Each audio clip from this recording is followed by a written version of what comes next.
Who was she, this one who sleeps in the glass coffin? How long has she slept?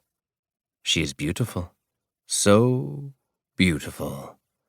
Her hair is as black as a raven and looks as soft as the clouds. Her skin is as white as the elderman's best porcelain and unmarked by time or life. And yet her cheeks have the blush of a perfect apple, and her lips are as red as the most perfect rose. Her eyes, closed in her eternal sleep, are they blue with innocence, gray with wisdom, or dark with the mysteries of the world? Who was she? She came to us when the earth shifted one day, an unremarkable occurrence in our times. Some men from our village were out hunting. One moment, they were walking through a narrow pass between high grassy hills, and the next, they were sprawled on their backs as the earth trembled and one of the hills was sliced apart as cleanly as a sharp knife cuts through cake. And there she was. They could not believe what they saw. Cautiously they climbed to where she lay, testing each foothold lest their presence on the loosened earth cause a further slide that would bury them and her. As if in a dream, they used their guns as shovels and carefully eased her from the hill.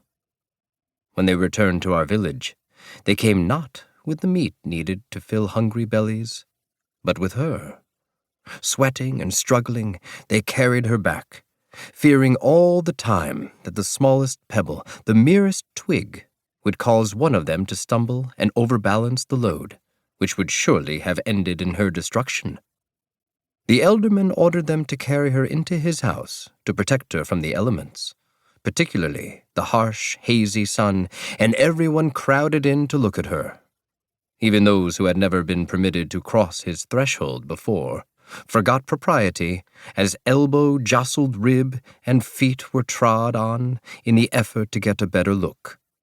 It took but a few minutes for a fight to break out, and when the bodies thudded against the long table the elderman's family dined on, the table on which the coffin lay, the elderman roared his disapproval and banished all but the council of elders from his house.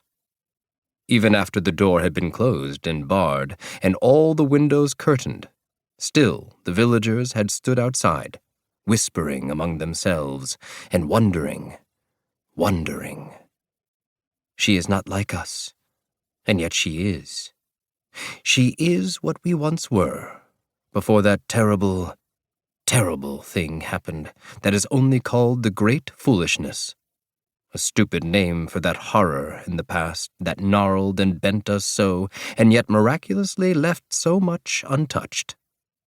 She is what we once were, tall and straight of limb, but we are all that's left of humankind. We are all that's left of man.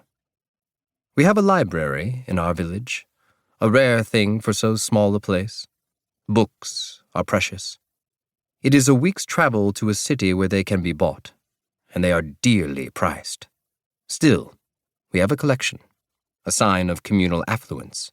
Thrice each week, the historian, or one of his clerks, stands before the assembled village and reads from one of them. It is wonderful. When I was young, I wanted to be a clerk. I never dared aspire to be a historian. I had the intellectual gifts required, but my father, who had grown tired and uncaring, thought the field sufficient employment for me, and his second life-mate, my mother died early, not an unusual occurrence among our wee men, was more interested in advancing the standing of her own child in our village than in tending to me.